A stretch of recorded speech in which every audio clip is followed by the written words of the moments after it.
about 100 years into the European settlement of Australia. As the coastlines flourished with cities and growing populations, the vast interior remained largely unexplored and mysterious. In fact, by then, it had even earned the nickname, the Ghastly Blank. In 1860, an expedition set out to make the first south-north crossing of the Australian continent, but unfortunately, they would find out why so much of the hostile interior remains sparsely populated even today. This is their story. You are part of it. You will feel the crushing weight of 20 tons of supplies and the gnawing emptiness of starvation. You will witness the grand departure from Melbourne, the establishment of a lonely depot at a place called Cooper Creek, and the desperate dash for the Gulf of Carpentaria. You will feel the salt spray of an ocean you can never quite reach, blocked by a wall of primordial mangroves. You will endure the catastrophic return journey, the near miss at a place that will become known as the Dig Tree, and the slow, agonizing deaths of your leaders. And through the eyes of the lone survivor, you will face the final reckoning and understand the terrible price of glory. Your world is Melbourne, 1860. It is a city intoxicated with its own success, a marvel of the British Empire built on the glittering promise of gold. The 1850s gold rush has flooded the state of Victoria with wealth, ambition, and a restless energy that can no longer be contained by the coastline. Grand stone buildings rise along wide avenues, the ports bustle with ships from every corner of the globe, and the population swells with men eager to make their mark. Yet, when you look at a map of the continent you now call home, your gaze is drawn inexorably inward. Beyond the settled green fringes, there is a vast, empty space, a continent-sized question mark shaded in beige and labeled with conjecture. Explorers have nibbled at its edges, tracing the paths of its great rivers for a time, but no one has ever managed to pierce its heart, to travel from the temperate south to the tropical north. This immense void, this terra incognita, has a name whispered in the halls of science and the smoky parlors of gentlemen's clubs, the Ghastly Blank. It is a challenge, an affront to the Victorian era's belief in progress, measurement, and dominion. The idea of a grand expedition to conquer this blankness has been fermenting for years. But now, in 1857, it solidifies into a formal proposal. The Royal Society of Victoria, the state's preeminent scientific body, sees a chance for immortality. They envision a journey that will catalog new species of flora and fauna, map unknown topographies, and record meteorological data that could unlock the continent's climate. This is the noble intellectual pursuit. But there are other, more practical, forces at play. The pastoralists, men who have grown rich on wool and beef, dream of endless inland savannas, new grazing lands to expand their empires. And the government, ever mindful of its connection to the mother country, has a grander vision still, an overland telegraph line. Imagine a copper wire stretching from Adelaide in the south, through the very heart of the continent, to a northern port, from where a submarine cable could connect to Asia, and then, finally, to London. News that once took months by sea could arrive in mere days. The colony that blazes this trail will not only control the flow of information, but will also cement its status as the most powerful and forward-thinking in all of Australia.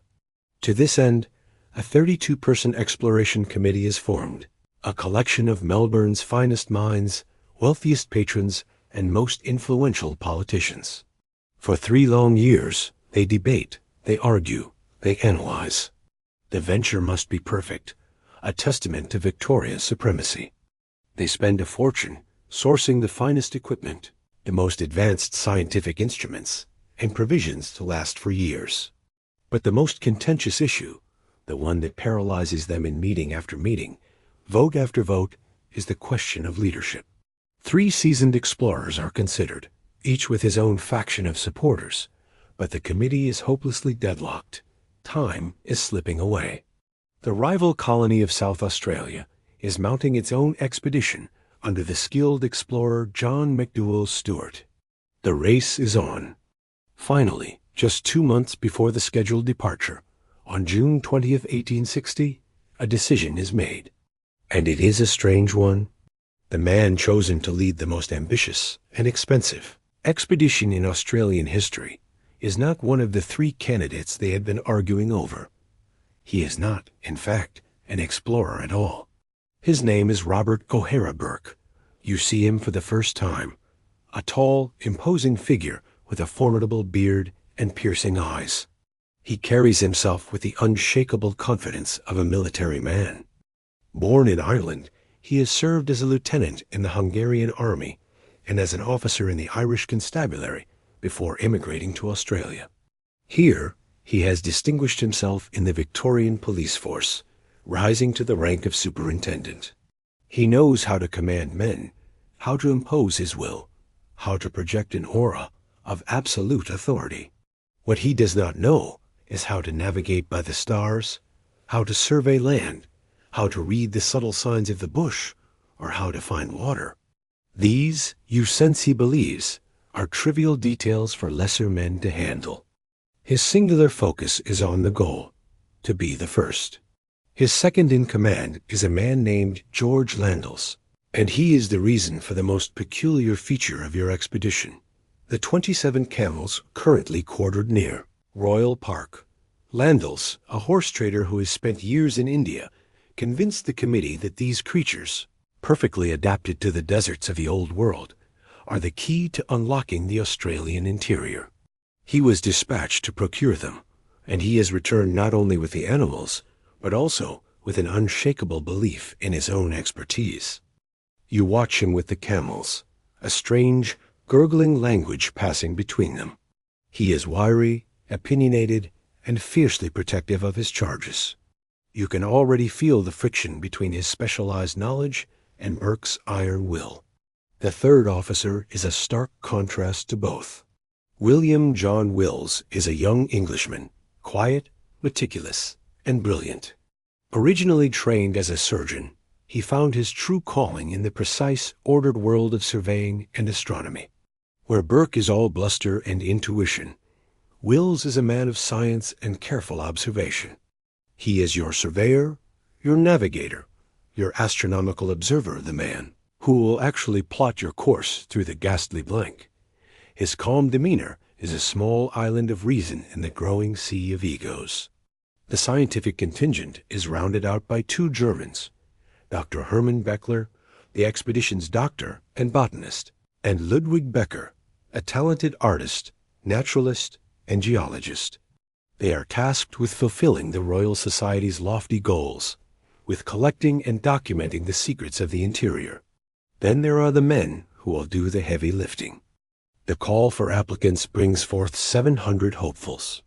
You witness the interview process, if it can be called that. Burke gathers 300 of them in a large hall, and rather than assessing their skills in bushcraft, carpentry, or animal handling, he simply hires the men whose faces he recognizes, men he knows from the police force or local society. Scores of experienced bushmen are turned away in favor of cronies. It is your first clear, chilling sign that loyalty to Burke matters more than competence. 2 of the men hired, Charlie Gray and John King, are former soldiers, steady hands who will become central to your story. In the final weeks, Melbourne is electric with expedition fever. You are feted at lavish dinners, toasted with fine wines, and prayed for in special church services. You are heroes before you have even begun. You attend the classes Landels holds on camel handling, learning the strange ways of these animals, their surprising strength and stubbornness. You practice with the rifles you have been issued. But beneath the veneer of public adoration, the expedition is already fracturing. Alcohol is a constant problem. Fights break out. 2 men are dismissed for drunkenness the day before you are set to leave. On the very morning of departure, August 20th, 1860, Burke sacks another for the same reason. Seeing his party suddenly short-handed, he walks over to the crowd of onlookers who have gathered to see the spectacle and, on the spot, hires 3 men who have simply come to watch. They have no equipment, no training, no idea what they are signing up for. They are simply warm bodies to fill the gaps. The afternoon of the departure arrives. All of Melbourne, it seems, has turned out. A crowd estimated at 15,000 people throngs Royal Park, a sea of bonnets and top hats, all straining for a glimpse of the departing heroes and their exotic beasts. The scale of the enterprise is staggering, a testament to Victoria's wealth and hubris. This is the best equipped, most expensive expedition in the nation's history. You stand amongst 19 men, 27 camels, 23 horses, and a train of wagons groaning under the weight of 20 tons of supplies. There is enough food to last 2 years. There are scientific instruments, blacksmithing tools, rockets for signaling, and even a heavy cedar-topped table for Burke to dine at in the wilderness. There are 6 tons of firewood, a ludicrous provision for a continent covered in trees. And most contentiously, there are 50 gallons of rum. This, Landels insists, is not for the men, but for the camels a medicinal tonic to warm them in winter and spur them on when tired. Burke scoffs at the idea, seeing it only as a source of temptation for the crew. At 4 o'clock, the mayor of Melbourne delivers a rousing farewell speech. He speaks of duty, of the trials you will face in the noble pursuit of knowledge. The crowd roars its approval, 3 mighty cheers for the Victorian exploring expedition. The whips crack, the wagon wheels begin to turn, and in an instant, the grand, dignified procession descends into absolute farce. One of the camels, spooked by the noise, breaks free from its handler and charges headlong into the crowd, its strange lurching gait causing panic. A horse rears in terror, throwing its female rider to the ground, the snap of her leg audible over the din. One of the massive wagons, overloaded and poorly built, collapses before its wheels have completed a single full rotation. 2 more barely make it 3 miles down the road before their axles splinter, spilling their precious cargo onto the muddy track. The magnificent expedition, the pride of Victoria, is a shambles. Burke, his face a mask of fury and embarrassment, calls a halt just 4 miles outside the city.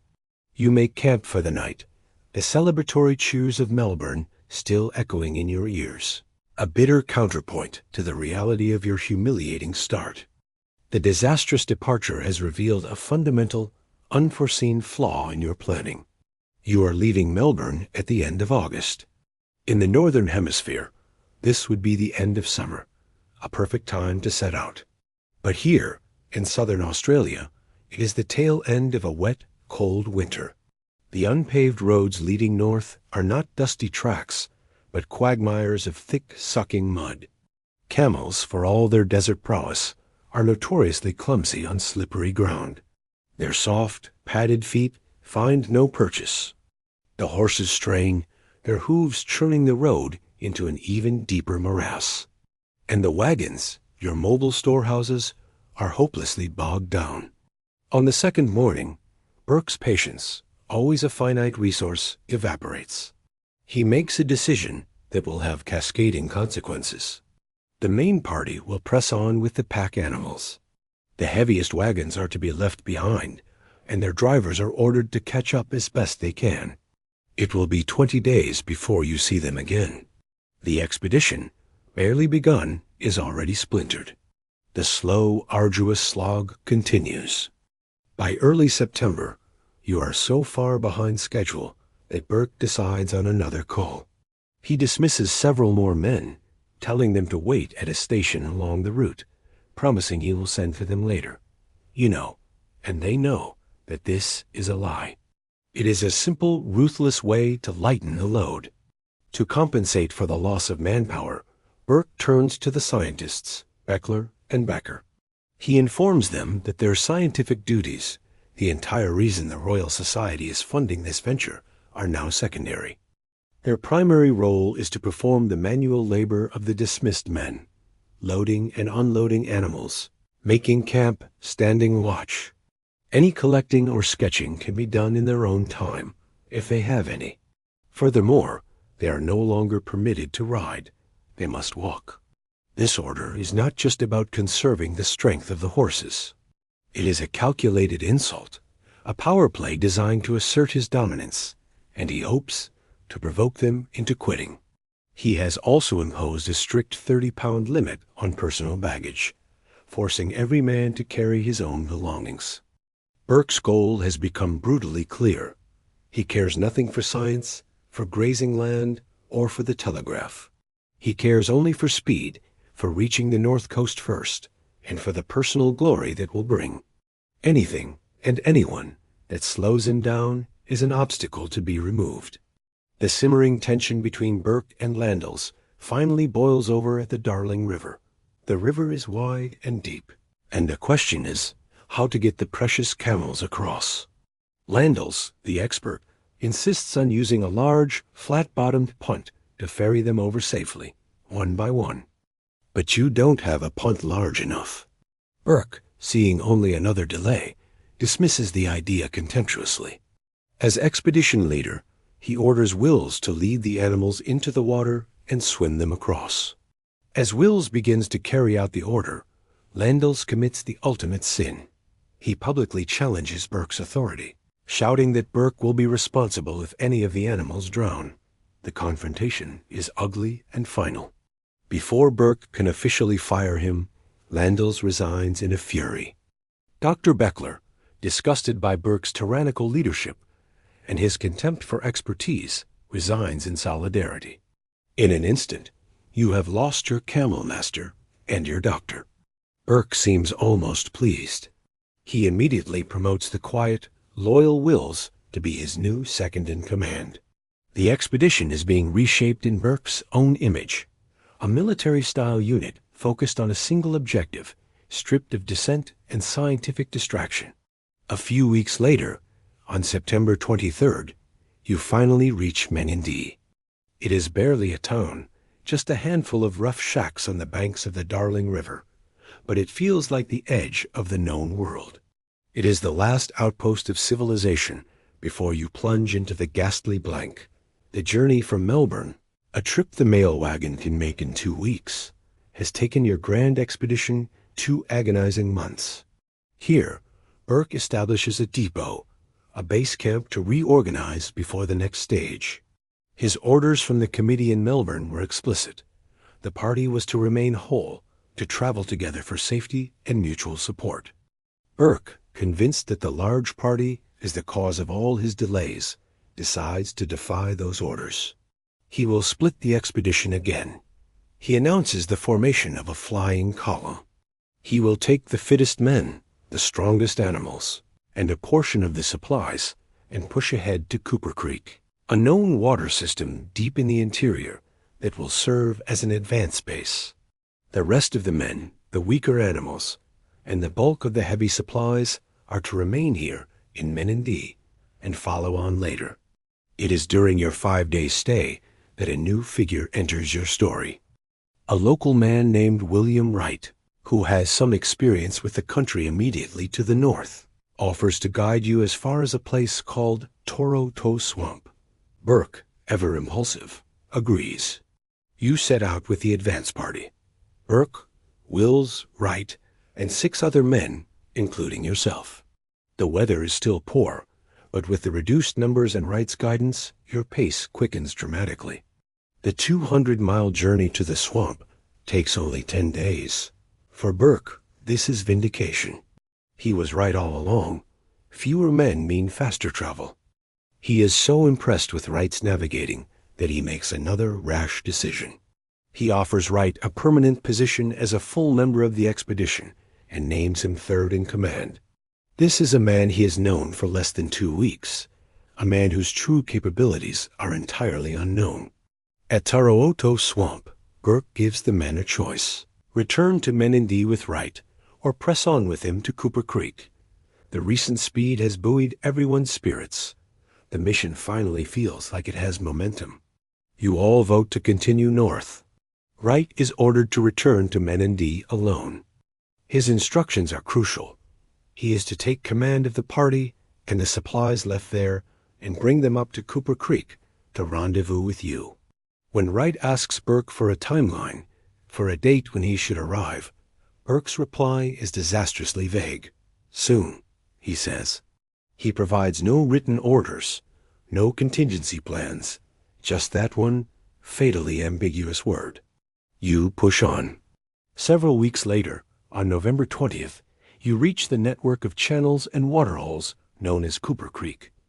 This is it, the gateway to the true interior. The land is flat, baked hard by the sun, and dotted with the dark green of coolabah trees. Flocks of white corellas screech from the branches, and the air hums with the incessant drone of flies that crawl into your eyes, your nose, your mouth. You establish a camp, a depot that will become your lifeline. For 10 days, Burke waits for Wright and the supplies. There is no sign of them. Burke's patience, never his strong suit, wears thin. By December 16th, he can wait no longer. The wet season is approaching in the north, and he is convinced he must make a dash for the coast now, or risk being bogged down for months. He makes the third and most fateful division of the party. He selects 3 men to accompany him on the final push to the Gulf of Carpentaria. William Wills, your quiet navigator, John King, the steady ex-soldier, and Charlie Gray. The 4 of you will travel light and fast. The remaining men are ordered to stay here at Cooper Creek. A man named William Bry is placed in command of the depot. Burke's instructions to Bry are chillingly specific, a stark contrast to the vague order he gave Wright. You are to wait here, at this camp, for 3 months. If Burke's party has not returned by then, you are free to assume they are lost and head back to Menindee. The clock has started. As you pack the last of your supplies onto 6 camels and 1 horse, you look at the small group of men you are leaving behind. Their faces are a mixture of relief and anxiety. You turn your own face northward. Ahead of you lies 1,500 miles of unknown country. Behind you, a small, lonely camp on a creek bed and a 3-month deadline. Your target is the Gulf of Carpentaria. For Burke, reaching it will mean victory, immortality. For you, it is simply the next horizon. The first great obstacle is the stony desert. The name is no exaggeration. As far as you can see, the earth is covered in a tight-fitting mosaic of sharp, angular stones known as gibber. They are the color of rust and dried blood, polished by millennia of wind. Every step is a torment. The gibbers shift and slide under your boots, threatening to turn an ankle. For the soft padded feet of the camels, it is agony. The constant clatter of their hooves on the stones is the only sound in the vast, silent landscape. To your surprise, the desert is not as wide as you had feared. You cross it relatively quickly, and a dangerous sense of confidence begins to settle in. The worst, you feel, must be behind you. You are wrong. As December bleeds into January of 1861, you enter a series of rugged, broken mountain ranges. The going is brutally slow. You are forced to lead the struggling camels up steep, rocky inclines and down treacherous slopes. Their loads shift, and their grunts of pain echo in the narrow gorges. On the other side of the ranges, you descend onto the black soil plains. And here, the weather, which has been your enemy in the south with its cold and mud, becomes your enemy in a new and terrifying way. The northern wet season arrives, not as gentle rain, but as a biblical deluge. The sky turns a bruised purple and unleashes a solid sheet of water. The black soil, baked hard by the sun, instantly transforms into a thick, clinging paste, a quagmire that pulls at your boots and sucks the camels down to their knees. What isn't mud is floodwater. The plains become an inland sea, dotted with small, temporary islands of dry ground. Progress is measured in yards, not miles. Negotiating this sodden landscape becomes a daily exercise in misery and frustration. The camels, animals of the dry desert, are out of their element and struggle terribly. Burke's patience finally shatters. He finds a patch of ground that is merely damp, not flooded, and orders a halt. They are close, he can feel it, But this final stretch is impassable for the animals. He will split the party one last time. He orders you, John King, and Charlie Gray, to remain at this swampy camp with the camels. He and Wills will travel light, on foot, and make the final run to the coast. After they depart, you wait. Days pass. Then, Burke and Wills return, their faces etched with a strange mixture of triumph and failure. They tell you the story. After just 15 miles of wading through swampland, they began to smell it on the wind. The sharp, unmistakable tang of salt. The ocean. The end of the journey. Everything you have endured, the mud, the desert, the mountains, was about to be vindicated. But as they pushed forward, the landscape changed. They found themselves facing a forest, but one unlike any you have ever seen. It was a dense, impenetrable tangle of mangrove trees, their roots rising out of the brackish water like 1,000 gnarled limbs. To move through it meant wading chest-deep in murky, tidal water, fighting through a suffocating web of branches with every step, all while knowing that these northern waters teem with crocodiles. It was impossible.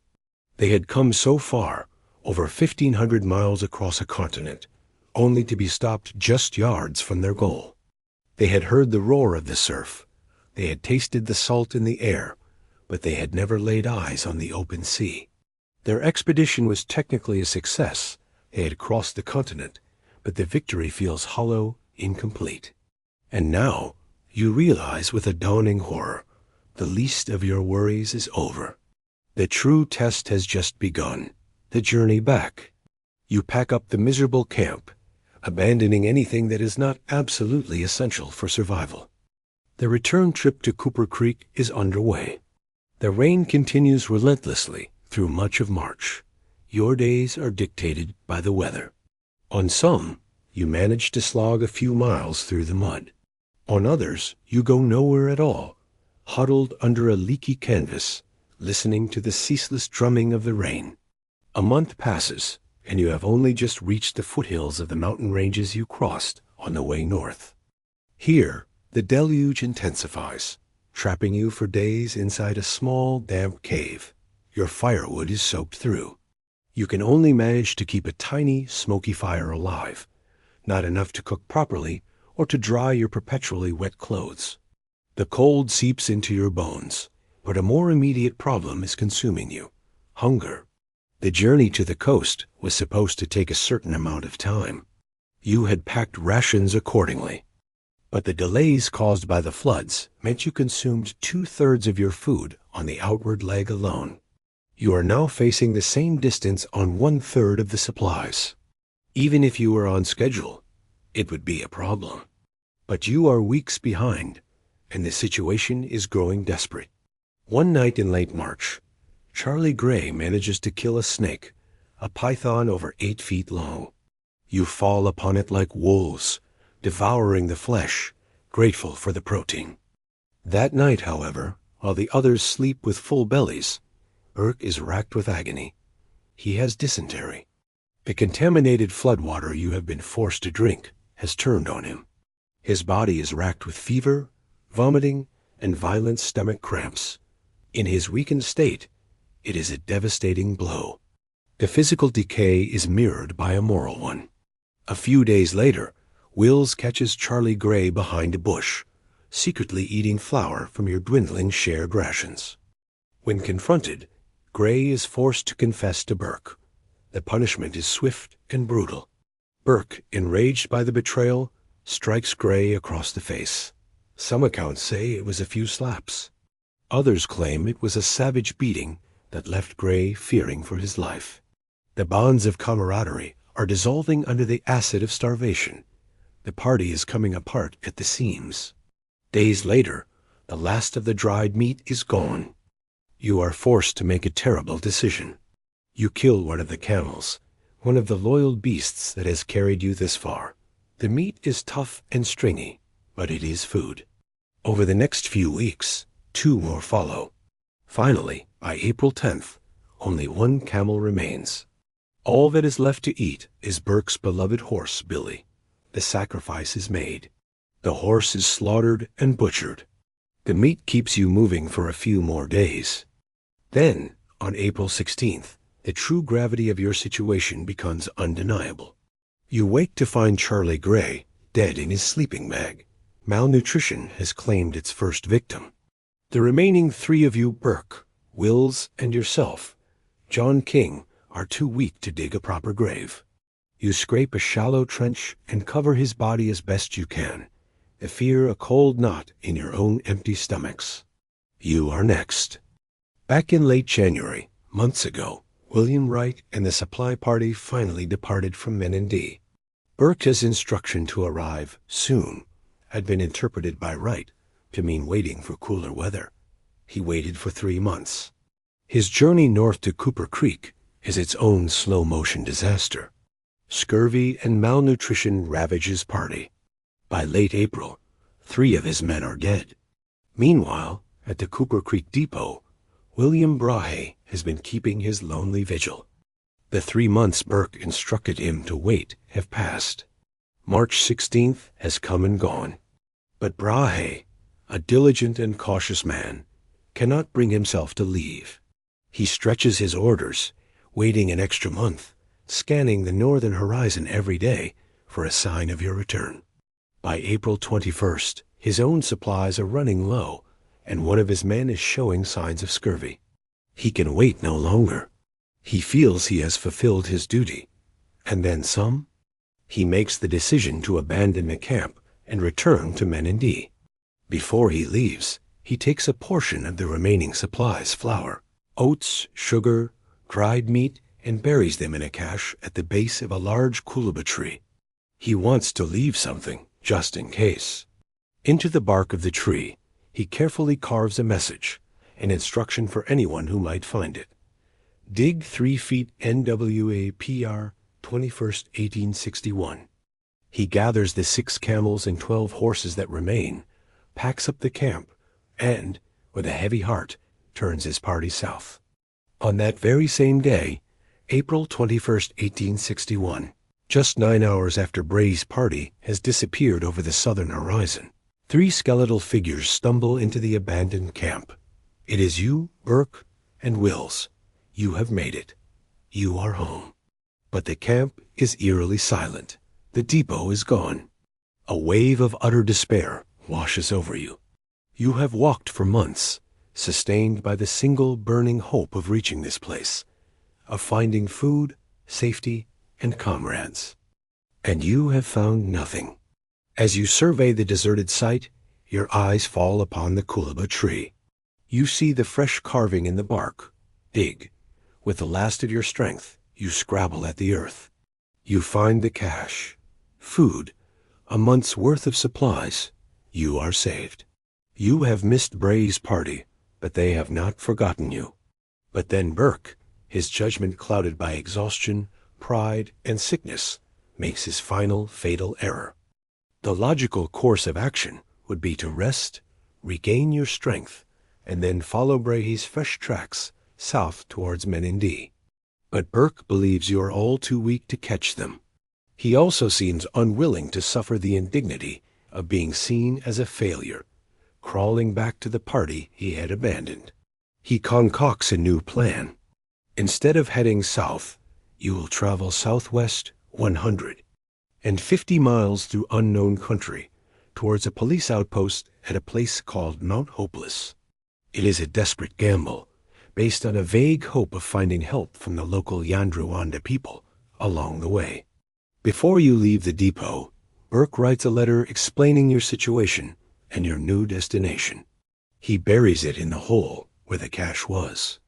And then, crucially, in an effort to conceal your presence from any potentially hostile eyes, he carefully smooths the ground over, erasing the inscription in the bark and leaving the area around the tree looking exactly as it was when you arrived.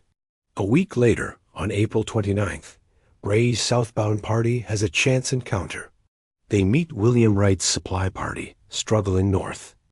The two groups exchange stories of hardship and death. Brahe, hearing of Wright's ordeal, is consumed by a fresh wave of guilt. He cannot shake the feeling that he abandoned his leader. He decides he must go back to Cooper Creek one more time, just to be certain. He and Wright turn their parties around and head back to the depot. They arrive at the Dig Tree on May 8th. Bray's first act is to check the cache. He looks at the ground beneath the tree. Because Burke was so meticulous in hiding your visit, Brahe sees nothing amiss. The ground appears undisturbed, exactly as he left it. He assumes you have not returned.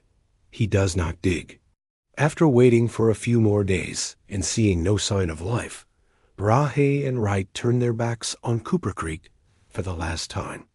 They ride away, leaving you to your fate, unaware that the proof of your survival, the letter that could have saved you, lies just 3 feet beneath the dirt their horses are treading upon. Your journey to Mount Hopeless is a short one. You are simply too weak to travel. Your bodies, ravaged by months of starvation, are beginning to shut down. You have discovered a local plant called Nardoo, and the Yandruwandha people have shown you how to gather its tiny spores and grind them into a flour. But you do not know their secret. You do not know that the spores must be soaked in water for a long time to leach out a chemical, an enzyme called thiaminase, which destroys vitamin B1 in the body. You are grinding and eating the Nardoo raw. You are filling your bellies with a food that is actively stripping the life from you, accelerating your starvation. By the end of June, Wills can go no further. He is too weak to stand. He begs you and Burke to leave him in the shelter of a small hut, with a little water and Nardoo, and to press on to find the Yandruwandha. With agonizing reluctance, you agree. You say your goodbyes. A few days later, Burke collapses. He knows the end is near.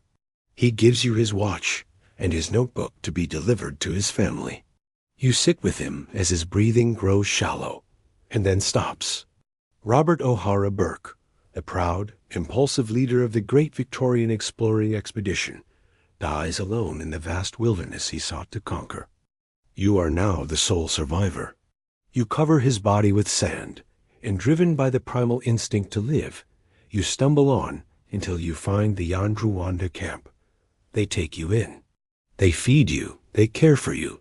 Their methods of preparing the Nardoo and catching fish slowly nursing you back from the brink of death. Nearly a year after you departed Melbourne with such fanfare, the Victorian government, having heard nothing, finally sends a relief party north to search for you. It is led by the explorer Alfred Howitt, and William Brahe is with him. In mid-September 1861, they arrive at Cooper Creek. They are led by local Aboriginal people to a nearby camp, and there they find you, John King. You are emaciated, a wild-looking figure clad in animal skins, but you are alive. You tell them the story. You tell them that Burke, Wills, and Gray are dead. The news of the disaster shocks Melbourne to its core. The city that had celebrated you as heroes is now plunged into mourning and recrimination. A commission of inquiry is established to investigate every decision, every failure that led to the tragedy. The final report is a damning indictment of Robert O'Hara Burke's leadership. He is harshly criticized for his reckless decision to split the party, not once, but 3 times, in direct violation of his instructions. He is blamed for his failure to keep a detailed journal, and most critically, for his failure to provide his subordinates with clear, written orders. The commission concludes that the vague command to Wright to arrive soon was a primary cause of the disaster. Had Wright been given a specific date, had he not been an unqualified man promoted on a whim, the supplies would have been waiting at Cooper Creek. You, Burke, and Wills would have been saved. While blame is distributed, the commission ends its report by acknowledging the immense bravery and sacrifice of the men who perished. A party is dispatched to recover the bodies of Burke and Wills. Their remains are brought back to Melbourne. The city that saw you off with a chaotic festival now gives its fallen leaders Victoria's first ever state funeral. Tens of thousands line the streets to watch the solemn procession. Monuments are erected. Statues are cast in bronze. The names Burke and Wills are etched into the national consciousness, a story of heroic failure, of tragic ambition. John McDouall Stewart, the leader of the rival South Australian expedition, would go on to successfully cross the continent the following year. The overland telegraph line would eventually be built, following the route that he pioneered. The ghastly blank was filled in, its secrets revealed, but the interior demanded a price. It demanded payment in hubris, in suffering, and in blood. You are the one who survived to carry the tale, a living testament to the terrible cost of conquering a continent.